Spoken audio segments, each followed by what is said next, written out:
Et cette pauvreté fulgurante, elle se répand un peu partout dans le monde aussi rapidement que le virus. Aux États-Unis, le nombre de chômeurs a été multiplié par 4.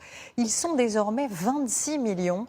Une détresse qui, vous allez le voir, commence à se constater jusque dans la rue. Reportage Catherine Gentil de Cannecaude et Adrien Ponsard.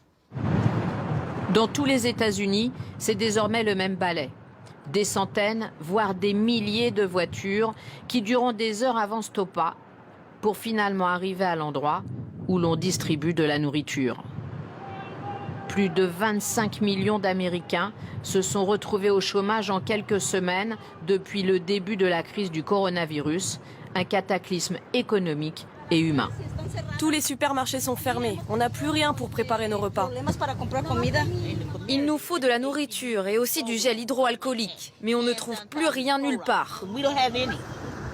À pied, ce sont les mêmes interminables files d'attente où les distanciations sociales ne sont presque jamais respectées. Comme ici, où il faut passer une partie de la journée avant d'avoir de quoi s'alimenter.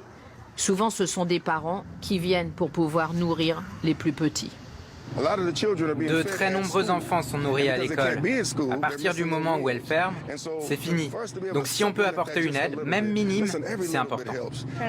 Je viens pour ma fille, qui a 2 ans. Et aussi mon père, qui vient d'arriver chez moi car il a perdu son travail. Moi, je suis femme de ménage, donc je ne peux pas m'en sortir toute seule. Dans les quartiers les plus pauvres, plusieurs fois par semaine, on prépare des repas à emporter. Souvent, ils sont distribués dans les écoles, désormais transformés en centres d'aide pour les familles.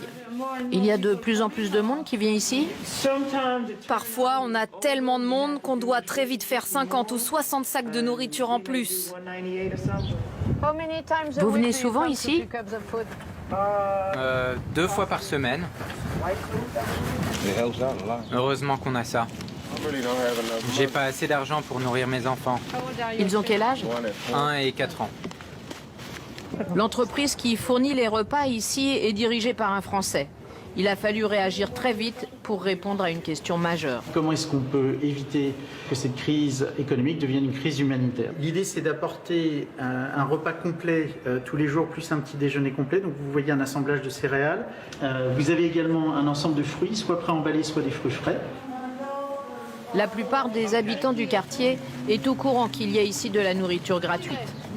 Sinon, les employés de l'école interpellent les automobilistes pour les prévenir qu'ils peuvent venir chercher des repas pour leur famille.